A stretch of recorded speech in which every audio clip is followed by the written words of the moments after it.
Hello there, and welcome to Star Wars Music Minute, where we celebrate the music and sound of Star Wars 5 cinematic minutes at a time. I'm Chrysanthi Tan. You can call me Xanthi if you want. And today we're in the final 3 minutes of the film. That's minutes 151 through 153 of Star Wars Episode 8, The Last Jedi. We have a fun episode ahead today. This is a roundtable discussion with a couple listeners and Star Wars music enthusiasts who also happen to be patrons of mine, and they've really been along with this show since it started. I mean, honestly, since before I started this podcast, we were already talking about Star Wars music pretty frequently, so they're like originals of the show. I am really pleased to introduce John Bellizzi and Jay Cooper, who's recording with us at 8 a.m. Brisbane time. Hello. G'day. Welcome. Hi, Xanthi. You've both been, I mean, you are both huge Star Wars music fans, and I've always enjoyed talking with you and like hearing the questions and all the conversations that we get into, like on Discord and like when watching the movies and stuff. So I'm really thrilled to have you today. Glad to be here. Very happy to be here. Awesome. So I thought it would be fun to actually like play the minutes like we did last episode. And so I'm going to actually play music, and then we're going to stop along the way to offer commentary and kind of break down what's happening from our own unique points of view. And we can, ask questions. And, I told them ahead of time, like, don't be afraid to be too descriptive if something seems obvious to you. So we're just going to go for it and be pointing things out that we hear. Here we go. Okay, we're in the end credits.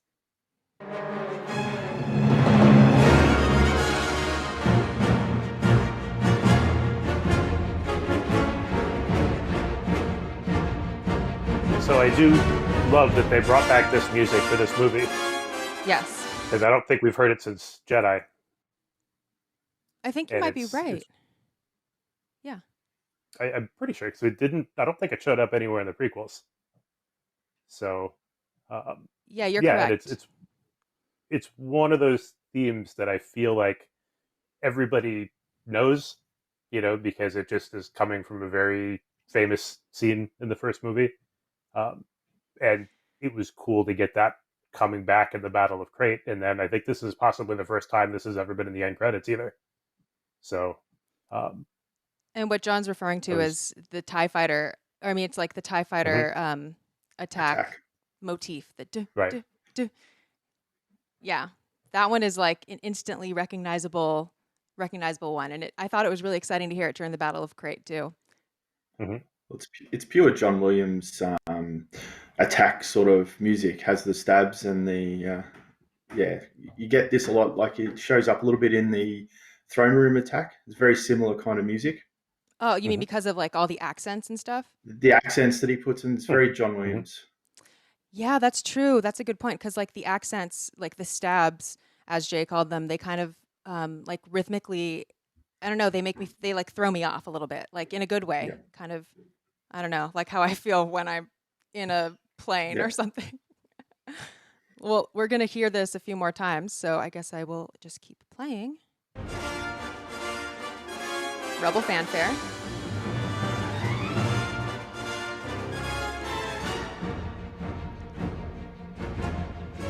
See, now we're getting the TIE fighter attack again.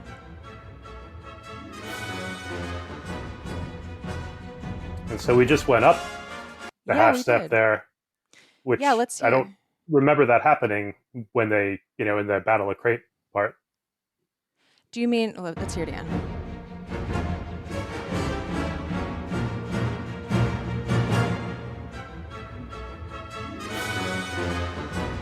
Oh, yeah. Yeah. That kind of makes it exciting. It's like, I feel like it's changing. It's like changing every few seconds, these end credits. Mm-hmm. Any thoughts to add, Jay? I do like the Rebel theme. Seems like the sequels tend to use the Rebel fanfare as the Millennium Falcons theme. Mhm. Yeah, that's a good point because we hear it when like Rey flies in on the Falcon during the Yeah, Battle of so Crate. it's great to hear that come back in these sequels, just specifically for the Falcon. Mhm. Yeah.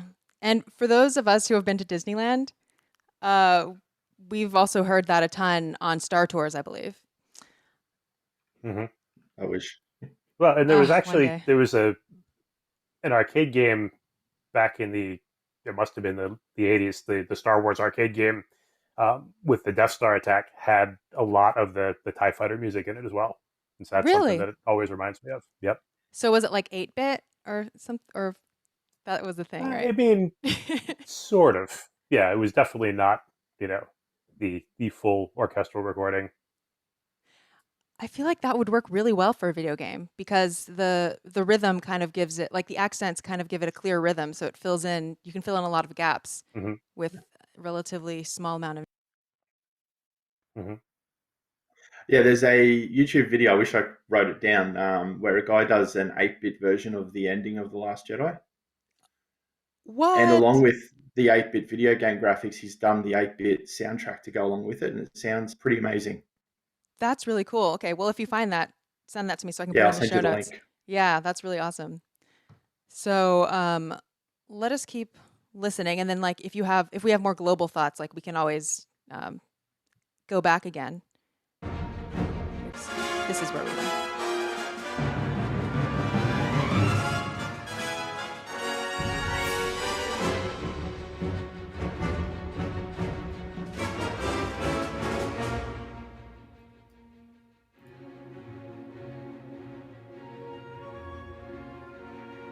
So a very sudden shift in character.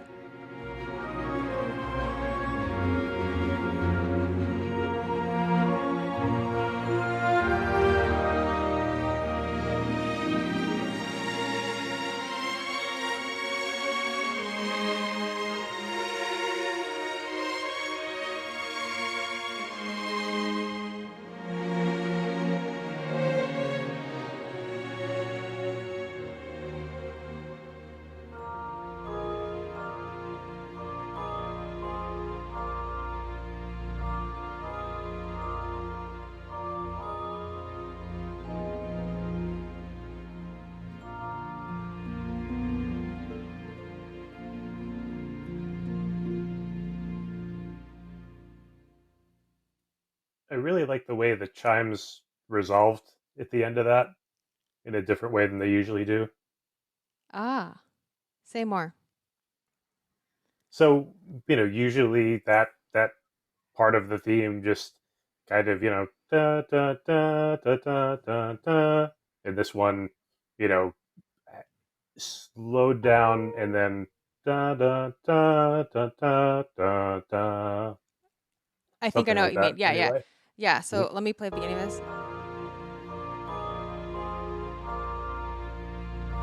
So what we're hearing there is like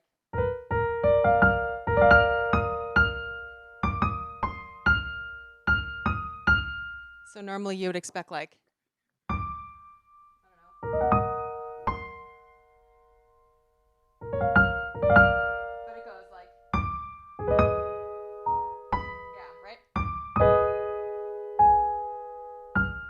It does a modal cadence there at the end. But Mhm. cool, okay. So I picked up on that as well. What do you think of that, Jay? I actually grabbed Frank Lehman's catalog and looked at it last night. I never realized how nicely that did end, and actually had to pull it out and Mhm. see what the original that's Ray's 2 theme, I think. Yeah, I think so. Yeah, Or and yeah, the how the chime. original one of that looked compared to how this one sounded. And yeah, the resolve to the tonic is absolutely lovely on the chimes.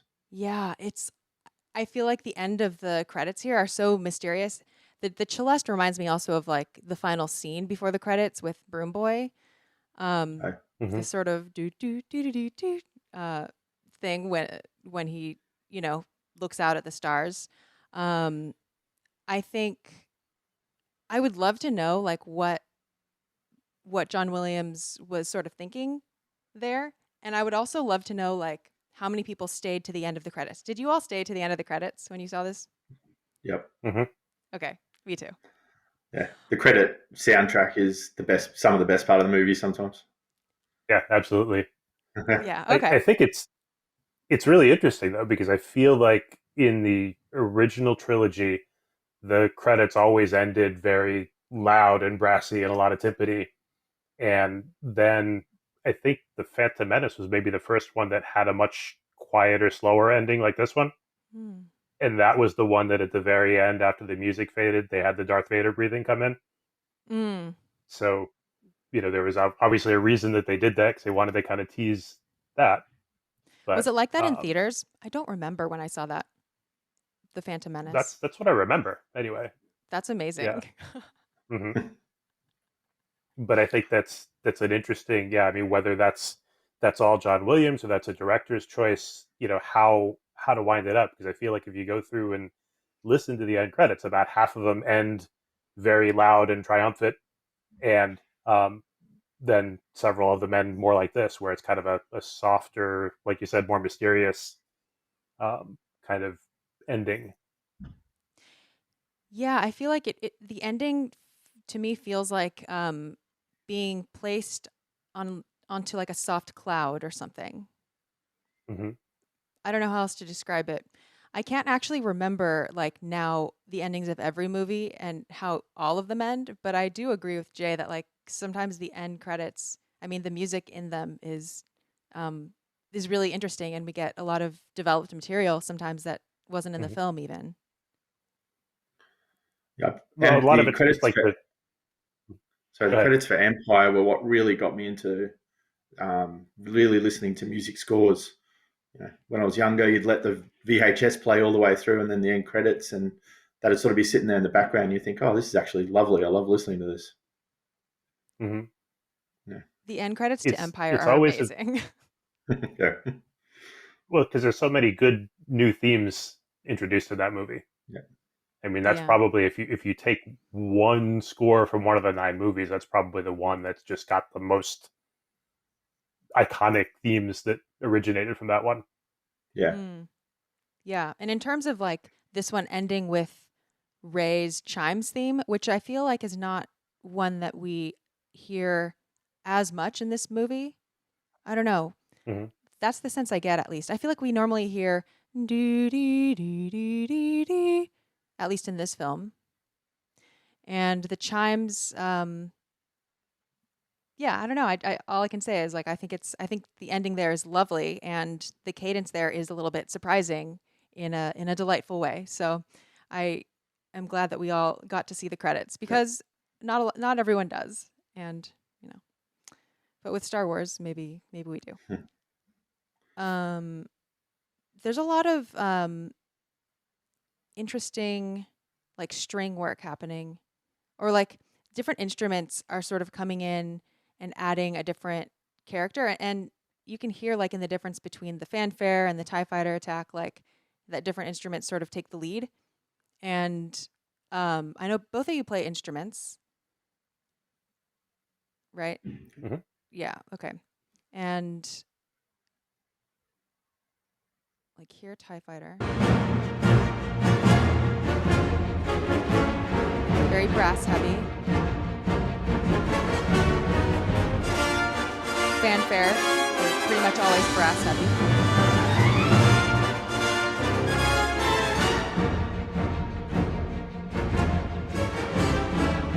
Very rhythmic. And then for those little transitional interludes, we get like more strings. Timpani, of course. Yep. I think it's interesting there that the strings are sort of the background like rhythm going like do do do do hmm do do do do instead of a lyrical. And they keep do do do.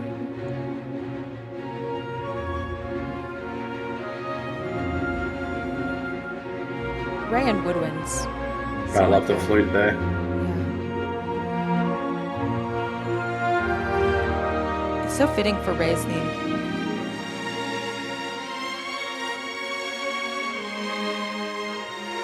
And then the strings transition.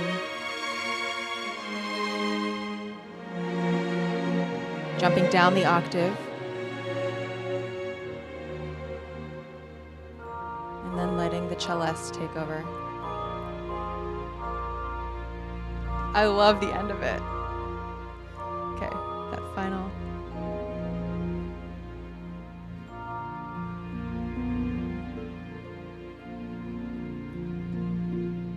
And is that then a harp at the end also? Yeah, I was just going to say, like, that harp is kind of mysterious too.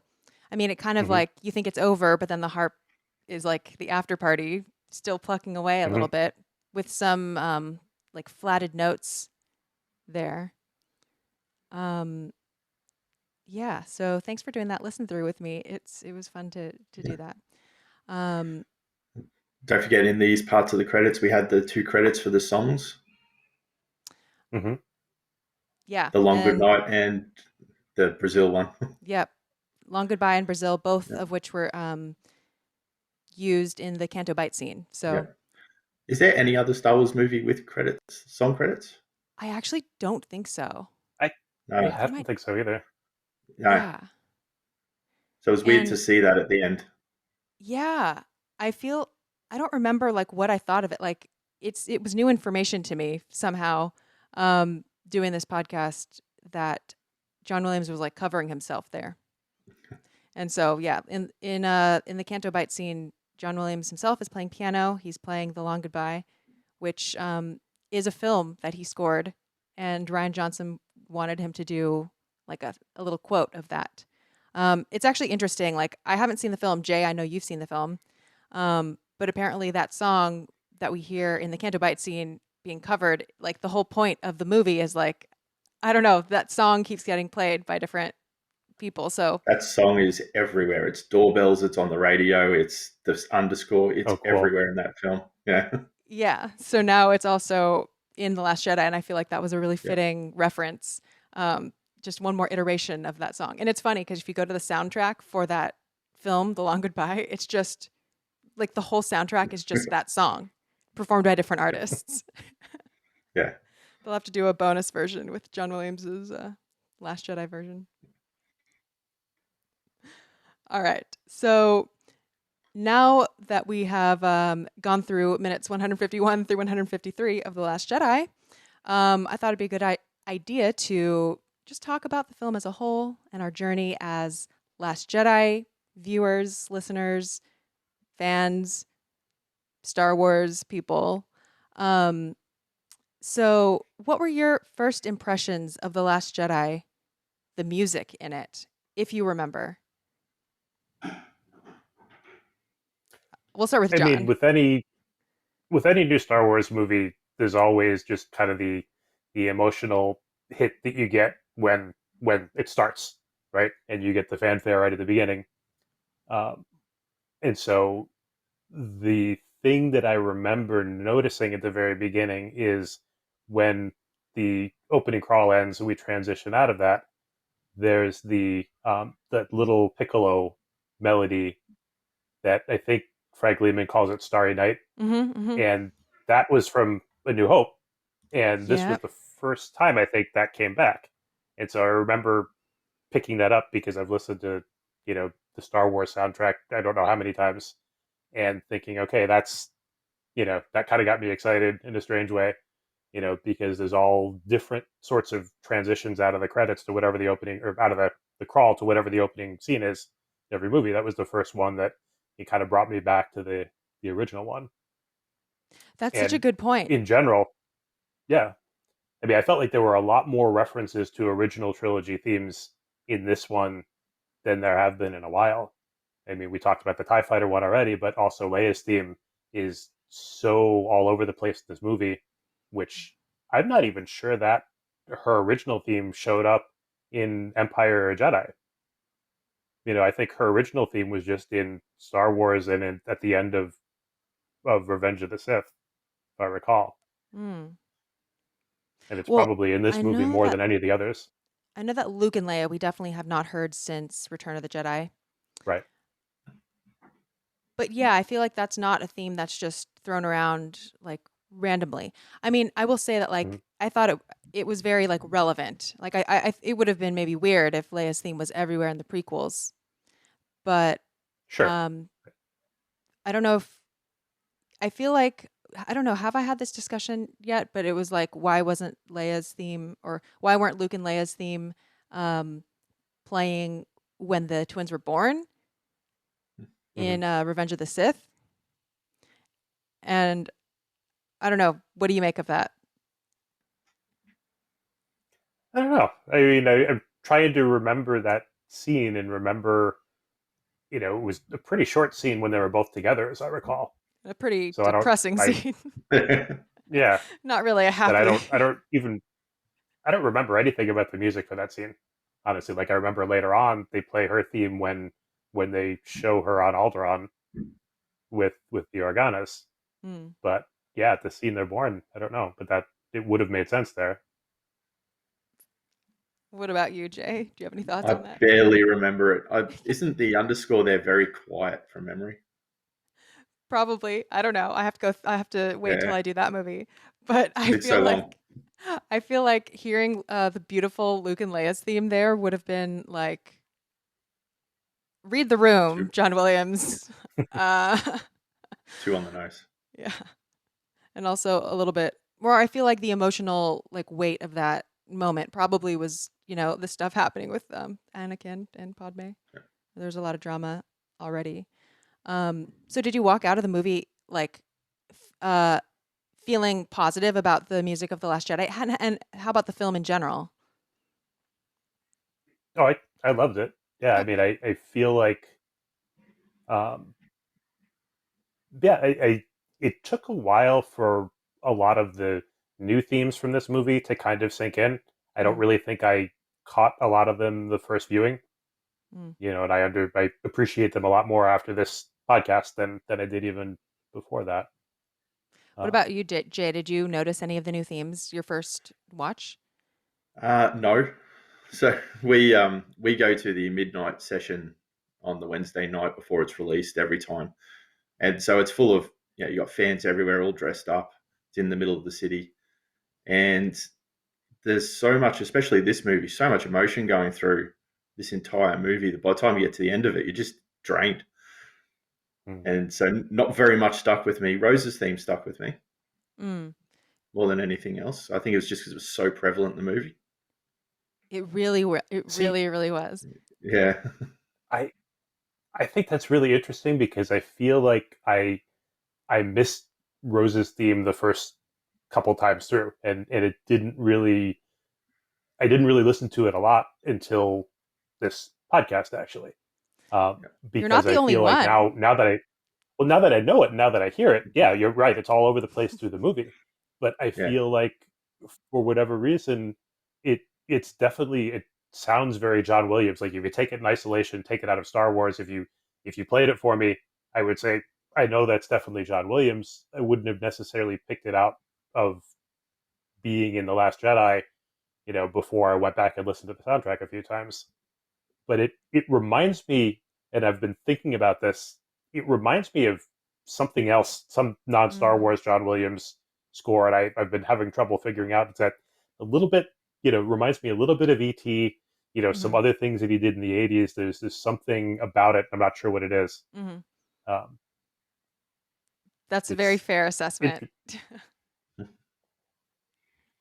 it's really interesting to me how Ray got this great theme for The Force Awakens, and Rose got this great theme in this movie, and a lot of other characters. I mean, this Finn doesn't really have a theme, right? Not really. He's associated with like an action cue from The Hmm. Force Awakens, but it's not really widely known as like Finn's theme, and it's certainly not Hmm. developed.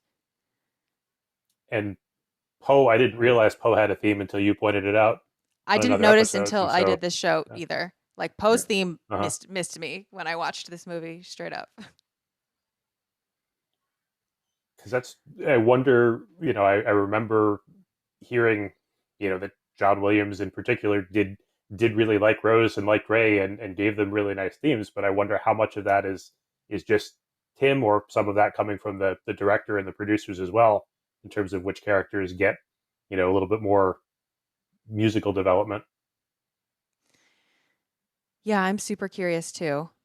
I feel like Finn not having a theme is that kind of, I don't know. I don't know what to make of that. Like, and I wish he did have a theme, but I guess themes depend on also the material on the screen, because I feel like it's very easy for me to think of all the music ideally that I want, but at the end of the day, what I really want is for it to match what's happening on in the picture. Mm-hmm. But that's another conversation. I kind of wish Finn had more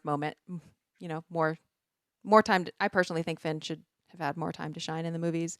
I would have liked to see that, but since he didn't, the theme omission feels like it unfortunately goes along with the movie. Mm-hmm. No, I agree. Yeah, I agree. Yeah. Regarding the rose thing, yeah, that, not to be a broken record on this podcast, but Rose's theme definitely does have a lot of echoes from other John Williams work and other like sort of cinematic Hollywood films in general. John Williams, of course, really was a leader in a lot of these sort of the harmonic language that a lot of composers use. But I think it definitely reminds me of E.T. as well. Definitely reminds me of, we've talked about this before, like Yoda's theme and some other things. There definitely are harmonic similarities between them. And I know that you haven't had a chance to listen to the episode with Frank Lehman yet, the one that came out a week before this episode airs.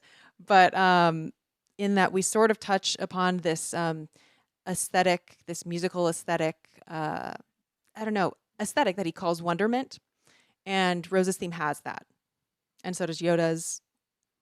And so, yes, you're picking up on something definitely that I feel too. So, what do you think it is that makes one theme or leitmotif be so memorable and everybody knows it, another one not? Like just from this trilogy, I think Rey's theme is more recognizable for more people than Rose's theme, for example, even though if you listen to them just kind of as a piece of music, kind of divorced from the context of the movie, there's not anything that makes one better or even catchier than another. What do you think is responsible for that? That's a really good question. I mean, yeah, let's just put our guesses forward. What do you think, Jay? I think repetition. So all of Rey's themes come from episode 7, don't they? Mm-hmm. And reappear in this movie. And it's just the repetition of it. And that's why I think Roses sticks with people after a few viewings, is that all of a sudden it's the repetition of that has become so high. The other one is the Resistance March. Mm-hmm. Mm-hmm. It's the repetition of it becomes so prevalent that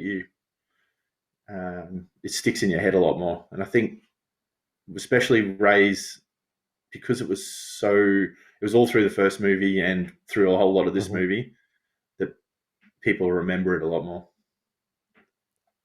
I mean, repetition definitely can add to that. I mean, do you have any hypotheses, John, of what makes you remember Rey's theme more? I mean, I think certainly repetition, not only in the movie, but possibly also kind of outside the movie. Because what I'm trying to think now is, are there certain things that show up, say, more in trailers and commercials and other things you're going to hear many more times other than just in the movie? I think that's certainly a lot of it, and I know for the for the older movies, then there's the just kind of repetition of so many years hearing them over and over again in different forms. But I feel like in general, you know, there's only a few themes and set pieces and other things from the prequel trilogy that I think stand out and are very memorable. And I think also from the sequel trilogy, again, there's a lot of themes that I didn't really appreciate until listening to this podcast that are in there, and some of them are repeated quite a bit, like the Resistance March you hear, but I didn't know that there were, there's kind of the secondary Resistance March and a couple other variations on that as well. Okay, so then what were the ones that stuck out, like in the whole sequel trilogy for you? Like that naturally you were able to remember? So Raised was one of them, you said. Raise was definitely the primary one. The Resistance March somewhat. Mm-hmm. I feel like from this movie, the one that I picked up more on in my initial viewing was some of the Octo music, actually, Okay. and like Like Luke's basically, Exile music. interesting. But yeah, but it's still not something that, I mean, Ray's theme or Yoda's theme or something like that is something that you kind of almost walk out of the theater humming in your head. That even after the first viewing, you kind of, Yeah. that sticks with you a little bit more. Did you both have that experience, like with Yoda's theme, walking out of the theater, sort of that instant recognizable quality? Like it didn't take you Too very young. long to learn those themes? Yeah, I feel like, with Empire, the Yoda's theme and the Imperial March definitely, you know, kind of embedded their way into my memory pretty quickly. You? Empire's always been a part of my life since I can remember, because I was born in '80, so we had the VHSs So at a you very grew young up with, age. So yeah, it just was always there like a language. So yeah, can't yeah, remember the first viewing. yeah, yeah. I don't remember the first viewing either, but I do remember the first viewings for the prequels, and I think like Duel of the Fates definitely stuck with me pretty Hmm. immediately, I think. And after that, oh, and the Attack of the Clones love theme. However, I was also Hmm. hearing that before the movie too, because that was in trailers. Hmm. And with the sequels, the ones that like Poe's theme I missed. Um, I mean, honestly, a lot of the themes I missed, but the ones that instantly stuck with me were Ray's, were Kylo's, um, Right, and Kylos. yeah, Kylo's definitely was like, and also Kylo's I feel like had that sort of sound where you were like, I don't know, even on a meta level, I felt like, oh, I know that this is going to be a theme, or Hmm. this is an evil theme or something. Um, Rose's theme and maybe a couple others. But what you said about the repetition from outside of the media, not just like within the film, I think for me that must play into it a lot too, because in my head, from listening to so much music and playing so much music, I already have like a vast amount of categories and, you know, receptors ready to receive music and that naturally kind of get filed to those places. So watching The Force Awakens, hearing Ray's theme, I'm like, oh, this is kind of like, okay, this is like a Dvorak like open chord, open minor chord thing. And then I don't have to, it takes no work to remember it. Like I just immediately read it like that. Rose's theme already had a sort of place like that for me where I was like, oh, it has like this turn of phrase that is in Firebird Suite or something. Like, I don't know. It was hard to get out of my head. And that's often how it is when I do remember things. And when I don't, it's often because like I haven't really it could be because I haven't really thought about that kind of music before, or it blends in for me. Like the category hasn't become separated enough for me. And that happens sometimes with like fanfares, where as Hmm. someone who doesn't play a lot of fanfares myself as a string player. Um, a lot of brass stuff kind of sometimes can read to me as like brass stuff until I really take a closer listen. Um, yeah, I don't know where I was going with that, but I think that has a lot to do with the relative rememberability of themes as well. Oh, and also how much I'm connecting with a character. So like if I barely even noticing a character, Right. then I might not even it might be harder for me to remember that theme. Like, you know, I, or if, or sometimes the association is more tenuous. So it's harder for me to say like Yoda goes with this green guy, Poe goes with this, or, resistance goes with this collection of people that when they're fighting and when they do this. Some of them are easier for me to remember than others. Yeah, that's a good point, because I also feel like there's certain scenes that are scored in such a way that the music is really kind of driving home the emotion of that scene. And I think kind of in turn, if it's a scene that really has a big emotional impact, then you're more likely to remember the music. Definitely true. Definitely true. I mean, I think in The Last Jedi, the Leia Poppins scene certainly is, kind of a really good example of that, where, kind of just everybody was completely silent in the theater, not knowing what's going on, and then they come in with Leia's theme, very sort of loud and triumphant. Yeah.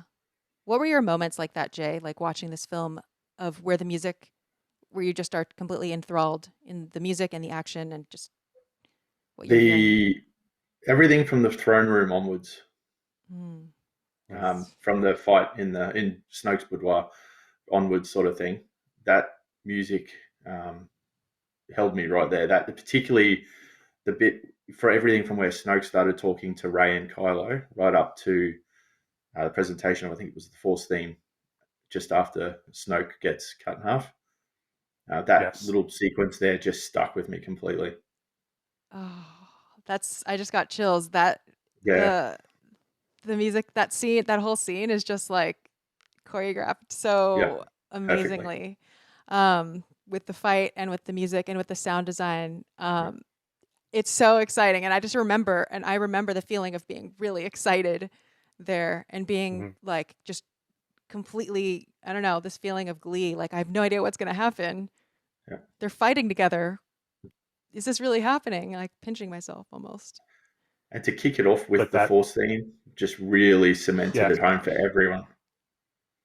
Well, and particularly that they tied the Force theme to that moment where she catches the lightsaber, Yeah, which then to me also kind of reminded me of the end of The Force Awakens, right? When she catches the lightsaber when they're fighting, and that also I think Mm. had the Force theme and had that very, sort of emotional crescendo of, here's, okay, now this is Rey's moment to, you know, become a Jedi.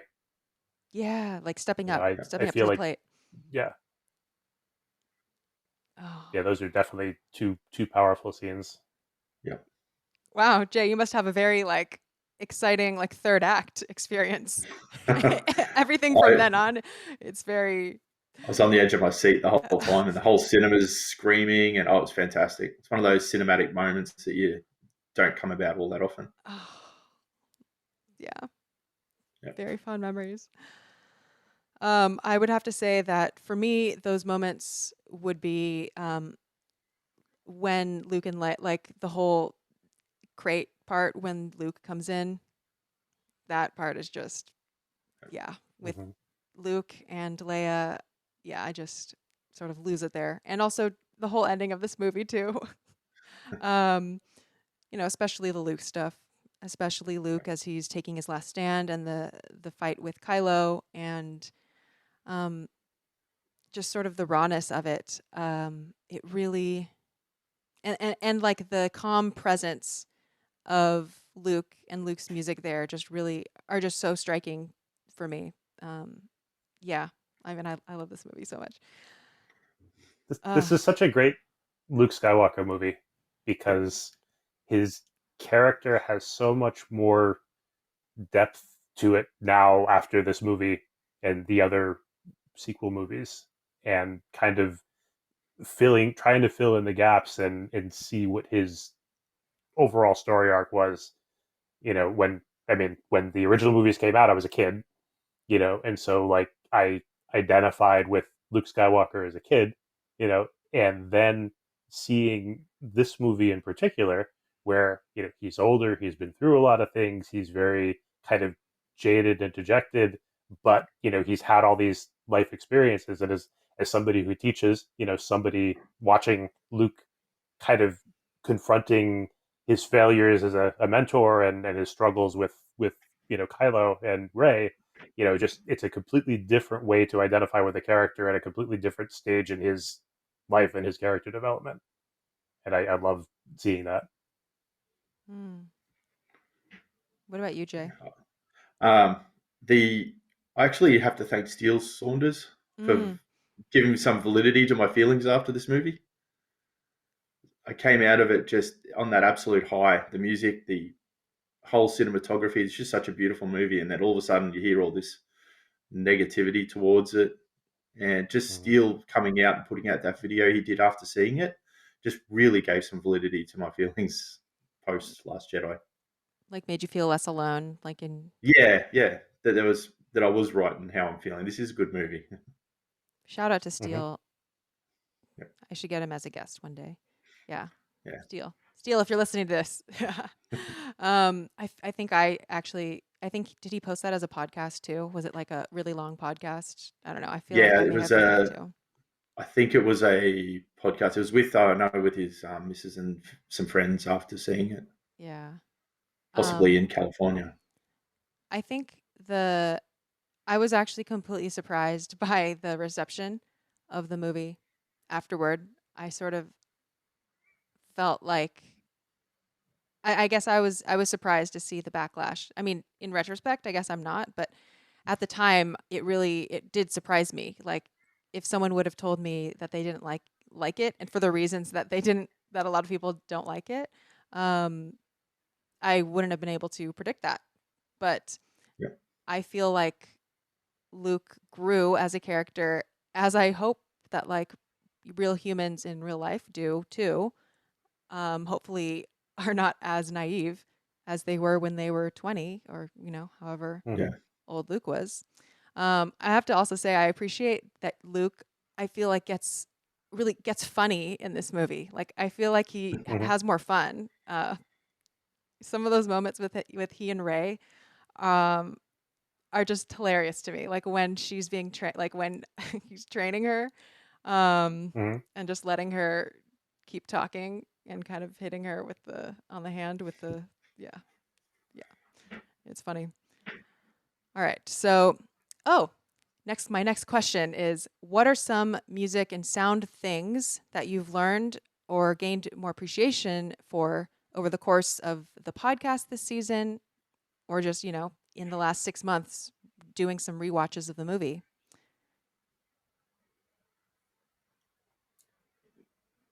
So I think that the insight that you've been able to get from some of your guests about the process behind scoring, when you had like Erica and Tyler on, talking Mm-hmm. about what the recording sessions were like, talking about what John Williams' process is for composing and how he approached this movie.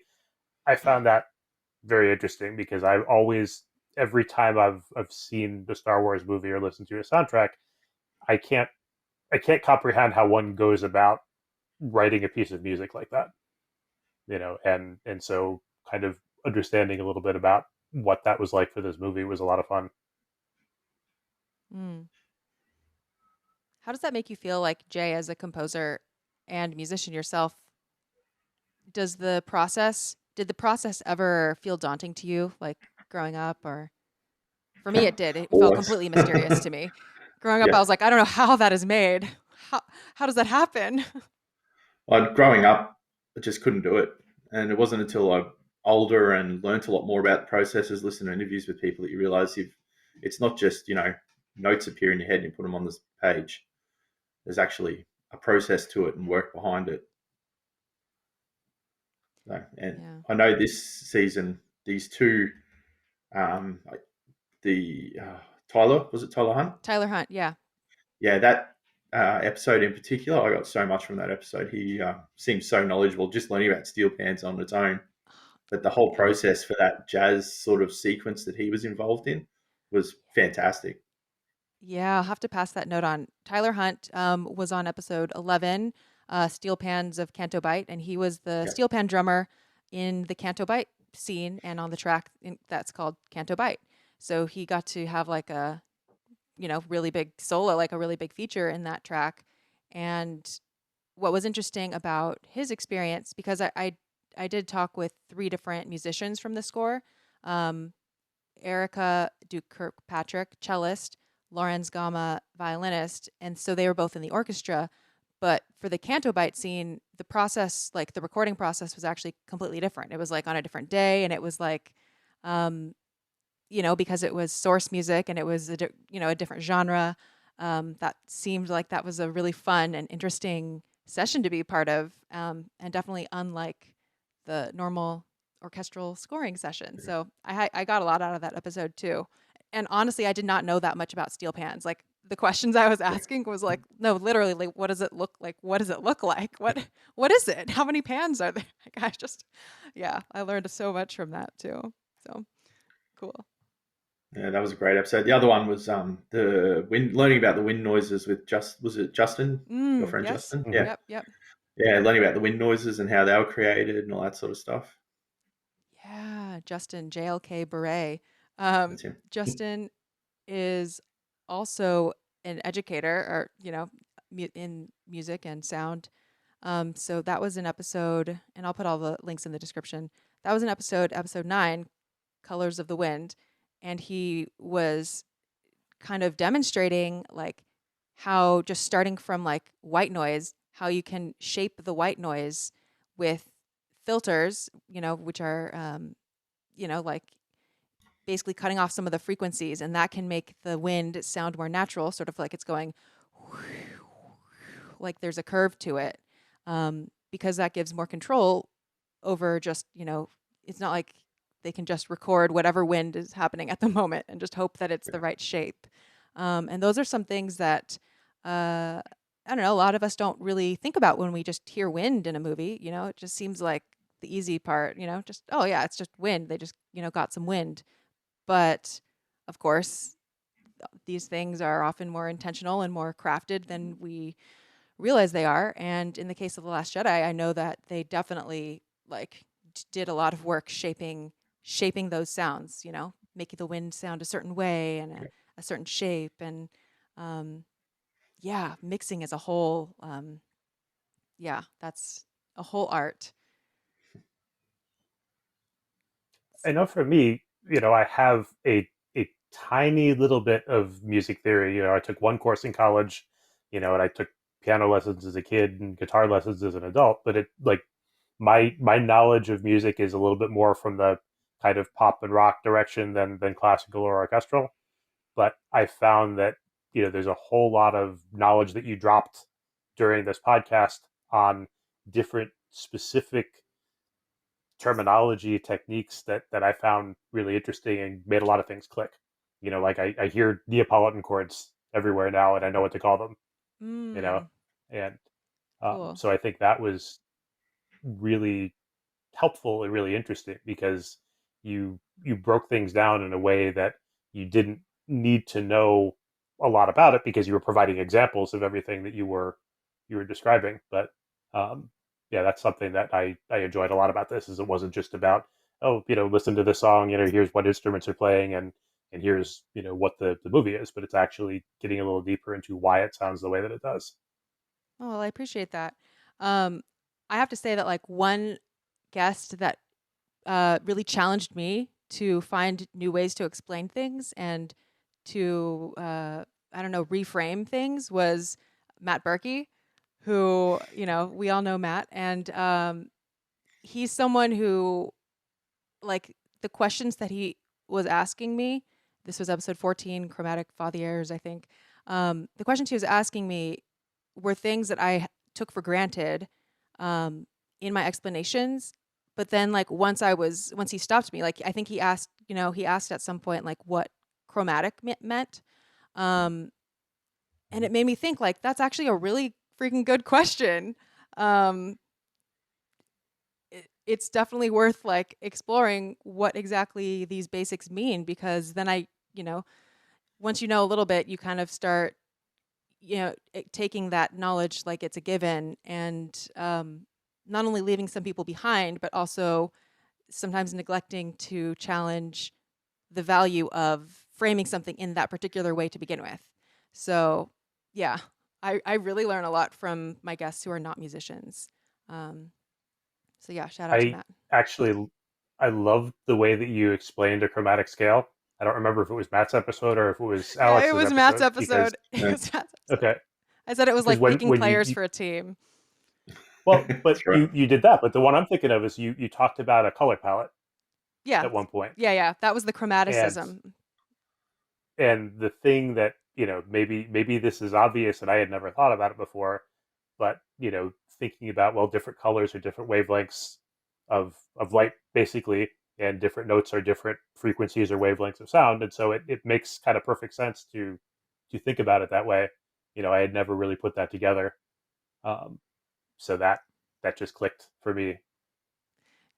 Okay, I'm glad that explanation resonated because once I realized that, like, oh my gosh, chromatic is like chroma, like colors. Color. Exactly. Once I made that connection, that helped me too, which again I wouldn't have thought of if Matt hadn't asked. But yeah, for those who didn't listen to that episode, basically the was like if your scale has like primary colors, or you think of a certain set of colors, like adding chromatics, it is sort of like the shades in between other shades. It's just adds new shades to your palette. Yeah, go back to that episode for a much better explanation. But chromaticism is definitely a very prescient idea in film music, very used heavily in these scores. That actually segues really well to the third question that I had for you all, which was, what is something related to Star Wars music and sound that you still don't understand or want to gain more context around?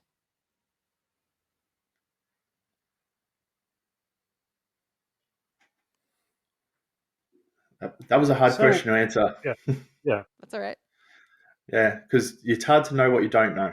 Totally. That's what I love about these podcasts is you start listening, you're like, oh, the wind noise. I actually wanted to know about that. Yeah, so true.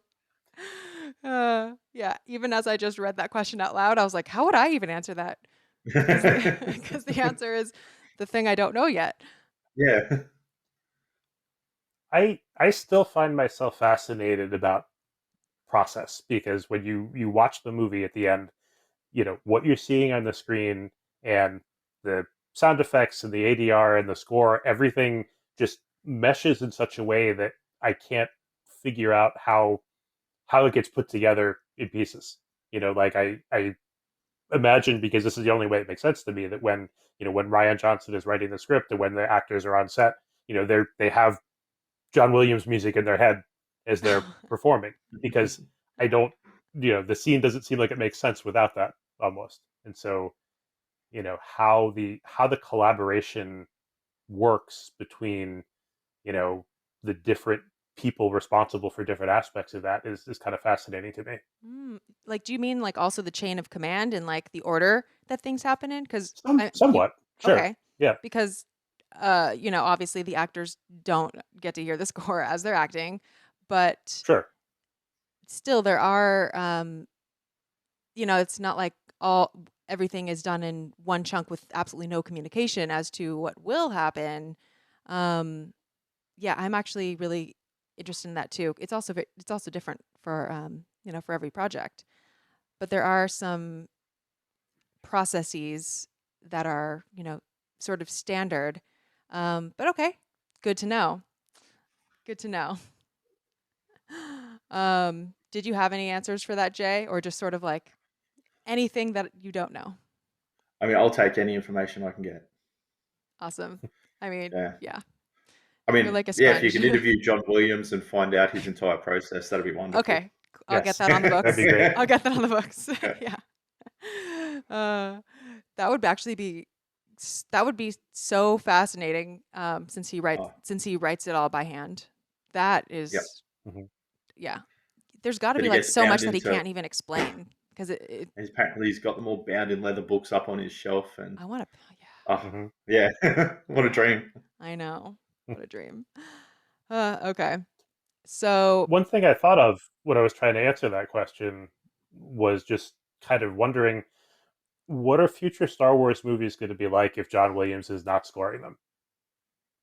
I mean, I know we've had the two anthology movies and the TV series that have had other composers. Mm-hmm. But I'm wondering if the music for the feature films, at least, is going to continue to be a similar style of orchestral music, or if they're ever going to experiment with, going in different directions with it to tell different kinds of stories. Oh my It's going to be gosh. hard to get used to Star Wars without the John Williams music. I feel like they are going to move into a different direction personally. Mm-hmm. And that's half the point of moving away from the sequel and or the trilogy series, is so that they can Mm-hmm. start experimenting with different things, like in The Mandalorian, Mm-hmm. which is not necessarily a bad thing, Mm-hmm. as long as it's done like what Ludwig did in The Mandalorian was just absolutely amazing. Mm-hmm. What do you see? Where do you see the standalone films, like the anthology films, fitting into this? I feel like you've got they found composers that are similarly classical Mm-hmm. and tried to get them to score not just the same as John Williams, but in a similar style to make people feel comfortable enough. But even in the fact that John Williams, he came in on solo and did one of The the themes, themes for yeah. that, yeah.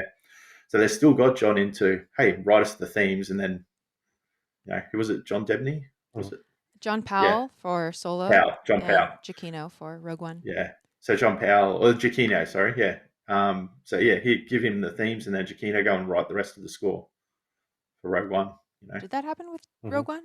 Or was it Rogue One? It was I thought just it solo. happened with just Solo, but because Okay, I think he wanted to write that's right. Han's Yeah, theme, yeah. Which I'm glad he wrote it too. But yeah. what do you think? Because Rogue Squadron will be a film. Well, I think will be the next film, and I don't think they've announced a composer for that. I don't think they'll move far from the current Yeah. ideas. I still think we're looking at those classical soundtracks, and that'll be around for quite a while. Mm. But I Mm-hmm. do think we're going to move a little bit further away from the standard sort of John Williams soundtrack, Mm-hmm. if that's a thing. I mean, it it is a thing for Yeah. sure. But I've been thinking about this a ton, so I'm really glad that you brought it up, John, because there's so many shows now with Disney Plus, and I mean, I've been watching The Bad Batch, and just I've saw Clone Wars and Rebels and Resistance, and I think and Mandalorian, and definitely the TV shows are like Mandalorian. I would say is probably the biggest departure so far in a way, but and then in other ways, I feel like Kevin Kiner's scores for Clone Wars and The Bad Batch, etc., have also been really different in another way. So that makes me think like, what is it that makes a John Williams score? Because different people latch on to different aspects of it. Is it the fact that it's an orchestra? Is it certain harmonic conventions? Like now that both of you have looked at at Frank Lehman's catalog, you can see that like there are certain associative progressions, like harmonic progressions, and it's things like like Rose's theme, like this chord progression, basically. Like there are certain chord progressions that tend to go with certain ideas or certain types of characters, certain archetypes, I guess you could say. And so maybe it's the case of like, is that the signature of Star Wars? Like using different instruments but maintaining the harmonic vocabulary that John Williams set up? Mm-hmm. Is it something else? Is it no one's been able to match John Williams's intricate orchestration. That's another signature of his style. It's hard to say, and it's kind of hard to speculate until we hear it really, because some people might hear something and think, oh, that sounds John Williams, like John Williams. Someone else might Mm-hmm. think like, oh, but it's missing the orchestration. That doesn't sound like John Williams, even if everything else is the same. I'm fascinated to see where this goes, and I hope it goes. I don't even know what to say. I hope it goes to a good place, but I know that even in saying that, I'm projecting a lot of like what I think good is. So I'm Mm-hmm. sure we'll all enjoy it regardless. I hope so. Yeah. we'll certainly talk about it. Yeah. But it is like I think music kind of, I think a lot of things in the industry are paralleling, like with CGI and with just the way things are made, from live action to animation to different types of animation. And technologically, music is making advances in certain realms as well. So I think in some ways we're seeing that modeled in the music processes. I'm curious how that transition continues to go, because I think the process of you doing a John Williams score for a film is it's extremely different from the process of scoring a TV show, a Star Wars TV Mhm. show. It's a completely different process. One that usually skips the orchestra part entirely. So, Especially given the size of the orchestra that John Williams insists on. yes, Mhm. That's yes, just not going to happen with anyone other than John Williams, I think, going forward. yes, that is probably correct. So John Williams gave us and musicians this gift of employing big orchestras, and not, for one, a lot of composers are not allotted the budget to do that.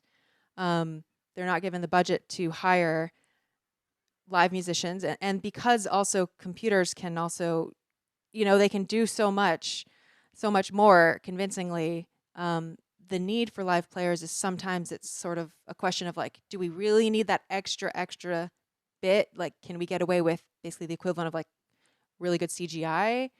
And or and oftentimes that's actually a faster process too, and it can be more exact, and it Mhm. can, and if the film in general or the TV show is moving at a faster pace now, the music has to keep up with the fast pace too. So it's, I feel like unless you have the clout of John Williams and the decades, when you work with him, you really want to work with him, and you're really signing on to him.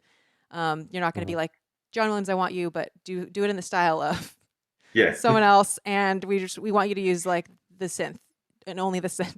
Like, Yeah. that would really not be the point of hiring John Williams, but that's John, not the please do a case. Vangelis soundtrack. Yeah, that would be really funny. Um, but yeah, a lot of composers don't have that clout, and studios aren't really, don't want to really pay the money for that either, and things have to go faster. So it's just from all sides. There's just different pressures now. Um, They've also been shown over the last 2 years that you don't need the biggest soundtracks. They've been sort of, just due to the situation we're in, Mhm. they're trying to find ways around it, individual recordings, smaller numbers, using the computer. So the Mhm. studio's going, oh, well, this has worked the last 2 years. mm, Why do we need to get together with the London Symphony Orchestra? We can, yeah. you Do you know, have any keep it examples? small. Oh, I wish I could remember some. I know there's another score podcast that I listen to where they do a lot of interviewing of the composers. And certainly the last 2 years, there's been a lot of discussion on this. Mm, Pretty much most TV shows that came out, certainly TV shows, not many movies, big budget movies have come out that I've heard interviews for. mm-hmm. But the TV shows have been like, okay, we need people who have a home studio to record in. Mm-hmm. Yeah. So that reduces the numbers as well. Mhm. Yeah, actually using the computer, I did hear that one. I just can't remember for the life of me which movie it was, but it was all done in the box. Yeah. Yeah. Yeah. I think the thing is, there are very few TV shows and movies outside of Star Wars and other things scored by John Williams where the music is as much of a character in Yeah, in the piece as it is for Star Wars. I think that you talked about it with a bunch of guests this year. I think that there are a lot of movies like the Marvel movies are one example where the score is just sort of it's there. It's like it's kind of filling dead air, but it's not I'd say it depends on the movie. memorable and not driving the story or keeping up with the story the way it is in Star Wars. I think so. I think like there's not there's not as much of a call in a lot of movies and TV shows for that much attention to detail, I guess. if we I'm a separate huge movies, kind of there in Marvel the fan. background. yeah. Oh, I'm a big Marvel fan. I got big opinions on this one, but yes. I feel like the reason for that in that particular criticism of the Marvel movies is because you've got a different composer in almost every single movie. So you might have Silvestri for all of the Avengers movies, but every single other movie has a different composer. You get Ludwig for Black Panther and so on. So you don't get that same Through line. continual sound. Yeah, that through line of all 9 movies that you do with the John Williams. I'm a massive fan of Ludwig Göransson. I think he is able to do with just a small number of instruments, not exactly what John can do with a full orchestra, but he's pretty good at it. It's probably not even like a fair comparison. I mean, I don't think it's a fair comparison to, like John Williams really is in a league of his own at this point, for many reasons, not just because he's this grand figure, but also he's playing on a different ballpark entirely. So someone who has to create with a home studio or with, Anakin, with a different set of instruments. My cat put her paw on the mute button for a second.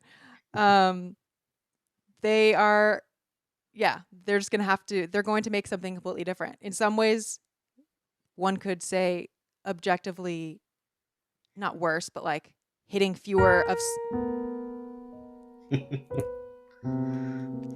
hitting fewer of certain points, but hitting actually more of others. So yeah, there are just always different things that come with, sort of like with CGI. There are some things you lose and some things that you really gain, that John Williams could never do. So yeah, this is I feel like I'm always very torn when it comes to the topic of like the recording industry and everything, because the composer in me, if like I want to be able to use tools and I want to be able to do things and I want to be hired for things, and like Jay said, like I definitely have to, as a working musician, I have to have my own studio, and so like that has been something that I've had to invest in money and learning in over the last 10 years myself. Even just as a violinist, if I'm not even being asked to compose, to do work, I have to know how to track myself and deliver files in that way. And I'm grateful that I know how to do that. Also, I do acknowledge that the industry is changing so much, and not everyone is going to keep up in the same way. And so that is, so I guess I think about this from like the artistic side and also just like the meta side of like all the workers, all the people that do music for a living. How are they able to cope in this? But anyway, a little tangent there. Star Wars is definitely going to be part of this, though. Star Wars is definitely part of this, and I think and I hope Star Wars is actually going to be a leader. I hope. I will put my hope in Star Wars as a franchise to be a leader in,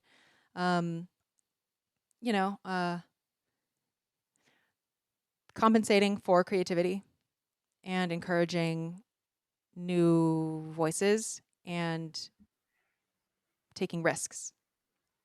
Yeah. Yep. Anyway, finally, I do want to do a little lightning round. So I have 3 questions, and all 3 of us can answer them. We'll go in order. We'll go Jay first, then John, then me, and 3 questions just all in a row. So, just a quick answer. The questions are, well, number 1 is, what is your favorite sound effect from The Last Jedi? The reverse reverb on the Zoom calls. John? For me, it's familiar sounds. So it's like TIE fighter guns and the ATSD guns. Nice. And my answer is also the reverse reverb on the Zoom calls. Love it. The sucking out, the whole effect of it. Yeah. Love it so much. All right. Your favorite musical theme or track from The Last Jedi? God, that's a hard question. But I've become a very big fan of Snoke's theme. Hmm. Okay, we'll Yeah. talk more about that in a second. Okay. Okay. What about you, John? I'd say the Luke in Exile probably. And I also would say Luke in Exile. um, my favorite track on the soundtrack would be Octo Island, I think. Okay, Snoke's theme. I have to ask about that. Well, since watching this podcast anyway, I've been listening a lot more on headphones. And the more I listen to that Snoke's theme, because it's so low, there's so much involved in it. Hmm. I don't think it's throat singers, but it's certainly a guttural, bassy singer. More than like the Emperor's got this beautiful, clear baritone choir. Yeah. Whereas Snoke's theme is a lot more bassier, a lot dirtier, a lot more guttural. Um, the I've just become a big fan of some of the music in there. That's very subtle, very very subtle. Okay, so what are you? That's actually a good point because I think of Emperor and see, like I was saying with the brass stuff, when it came to Emperor and Snoke, to me those are both low. Yep. And but you're absolutely right that like Emperor is low, but Snoke's is like really low. Yeah. And it's actually much lower. It's a different level of Hmm. low. Yeah. So what have you been able to pick up on headphones more than you were without them? So I've really only just started looking into this because I've really only heard it not long ago. But it's that bass singing Hmm. and some of the harmonies that come through there. Couldn't tell you what they are right now, but some of them are just you sit there, oh, that's absolutely lovely. It's beautiful, dirty, guttural. It's hard to Hmm. describe, but beautiful. Okay, I'm gonna have to listen. I like as soon as we're Yeah, done, I'm gonna listen to that because I'm really curious to discover and some more simple. shades in It's that. not. We're not talking, big orchestrations, extended chords, or anything like that. It's very simple melodies and harmonies, possibly only two voices at some point. So what Hmm. you're like really liking about that, it sounds like, is almost like the timbre of it. Yeah, yeah, Mm. I'm glad you brought yeah. that up Whether because I feel like when talking about our favorite, our favorite music, not just in Star Wars but in anything, it's I feel like it's easy to mention melodies and harmonies and yeah, fancy stuff, but sometimes it really is like that sound of that instrument, just the sound of it itself is so pleasing. yeah. And that's I mean, which song I might listen to on the soundtrack would be different from week to week. This next week, I might Holdo's Resolve might be, the one I'm just Hmm. absolutely hooked on. But at the moment, just that deep timbre of Snoke's theme is just really, I don't know, doing it for me at the moment. very cool. Yeah. Do you watch movies like both of you with headphones on or like on a TV with a sound system or sort of just regular setup? Mine's a Not regular not setup. generally Yeah, with I was gonna say headphones. I don't know what Uh, for me a regular setup is like I just have a TV and there's an inbuilt speaker. I don't have Yeah. any. That's mhm. yeah, just that. Yeah, usually just with speakers hooked up to the TV, but not fancy surround or anything like that. This actually rewatching before recording this, I was listening to Last Jedi mostly in headphones, and yeah, there are a lot of things that I pick up having headphones on. And the other thing with headphones that I don't get on the TV is a little bit more of the mix in terms of the surround effects and the stereo Yeah. effects that is such a big part of the experience in the theater. So that's one part that I enjoy quite a bit as well. Well, I totally agree because I my preferred way of watching, of course, is in the theater because you're not gonna have any better sound system than that unless you're super super rich. I don't know, and own a theater. But I have just my one TV that has the inbuilt sound, and because of this podcast, I've been sitting down like with my studio equipment or like putting on my nice headphones, and I'm like hearing all this panning that I'm like not really hearing as much on my TV, and Hmm. um, that has added like a ton for me. Like especially like with the reverse, Zoom call thing, like that is a Hmm. whole different experience listening to Yeah. on headphones um, than just on like one, global speaker. Um, So yeah, I Well, since the start of this season, I've been following since you mentioned that it was available, the score only version on Disney Plus. Mm-hmm. So each week when I go to listen to Star Wars Minute beforehand, or Star Wars Music Minute, sorry, beforehand, I'll listen to the 5 minutes just score only on the headphones.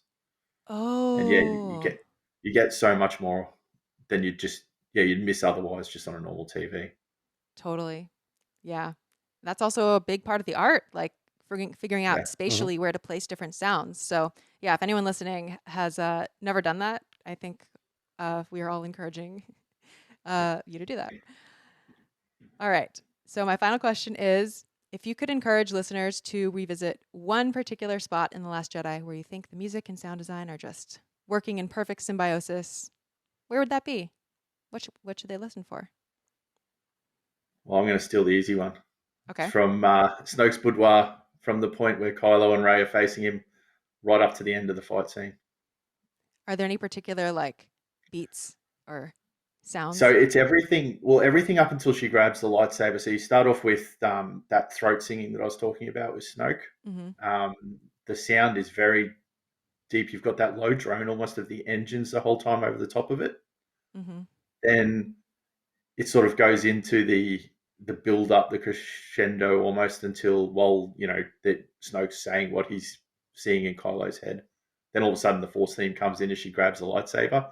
That sequence there on its own, then followed up by the fight scene with all those musical stabs that John Williams is so good at, and not to mention lightsaber sounds over the top of it. It's a pretty amazing sequence. That is some really detailed work in there. Yeah. Mm-hmm. Yeah. What about you, John? So I would go just a few minutes later, and everybody always talks about the moment of silence from the Holdo maneuver, but I think if you go back to just the few minutes directly leading up to that, where you have all those quick cuts between the throne room and the hangar and the Radis, and you have all of these really interesting sounds going on that I noticed a lot more of them listening on headphones actually this week. But when Rey and Kylo are both force pulling the lightsaber, the lightsaber starts to make this sort of whining, like vibrating sort of noise. You've got the crackle of the executioners.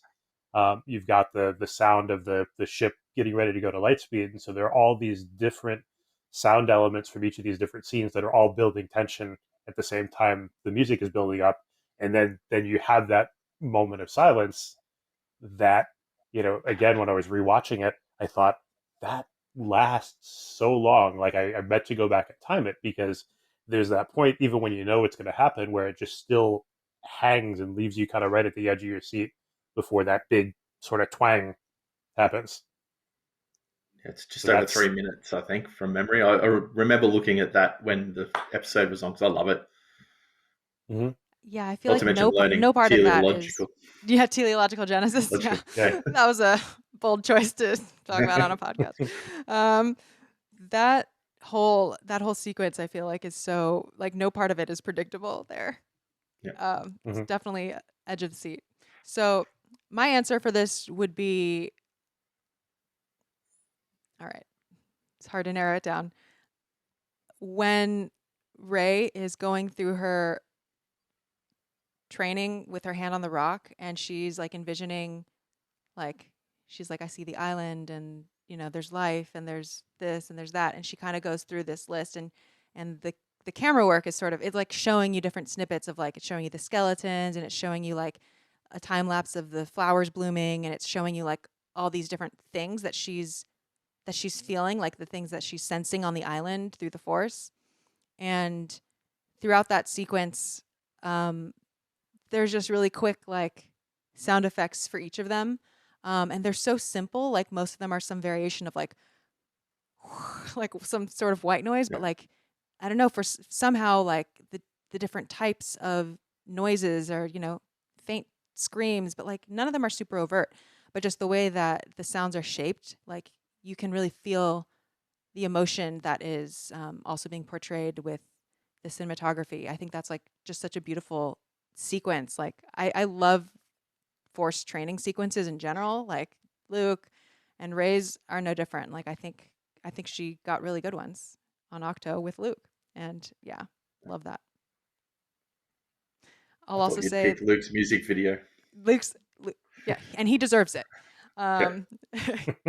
Justin Scheid, in our episode, like that made me also like really appreciate the sounds of force telekinesis in general. So like now that's always something I really pay attention to and always really hear and appreciate, which is, you know, just whenever anyone is being shoved with the force or like pulled or like moved around. And it's the same thing where it's like the sound, how would you describe it other than like a whoop or like, I don't know. It seems like such a simple sound, yet the shape of it, we instinctively feel that we can tell whether it's coming toward us or away from us or moving around. And it's like, I don't know, it's like physics being portrayed through sound. Yeah, which, you know, I feel like if I closed my eyes and I heard someone doing a force pull, I think I would be able to tell the difference between whether they were force pulling someone or force pushing someone. And I think it's really amazing the level of detail on those sounds. So, yeah. Okay, well, I'm really glad that we got to have this discussion. It was so much fun. Do you have any parting thoughts about this film or the music of Star Wars, or, you know, any hopes that you have for future episodes, future seasons? Just that it continues on. So thank you for doing this, Yeah. because it's been a great season, learning all this new stuff, talking, listening to interviews by all these people. There's just not a lot of this for Star Wars, which you think there would be. Yeah, you think? Well, there is a lot of Star Wars scholarship, so like there Yeah. is a lot of a lot of it in the books and stuff. Yeah, but less sort of YouTube videos. And I mean, everyone's got that little analysis, but to go through the movie and just talk to people about it and learn some new things that are very out there, I think was great. Thank you. Yeah. Well, and I think also the balance of, you know, this isn't just a technical music podcast alone, and it's not just a fan podcast about the movie. It's got like all those sort of different aspects worked in where, you know, some of the episodes you were talking a lot more about the story beats and what was going on the screen.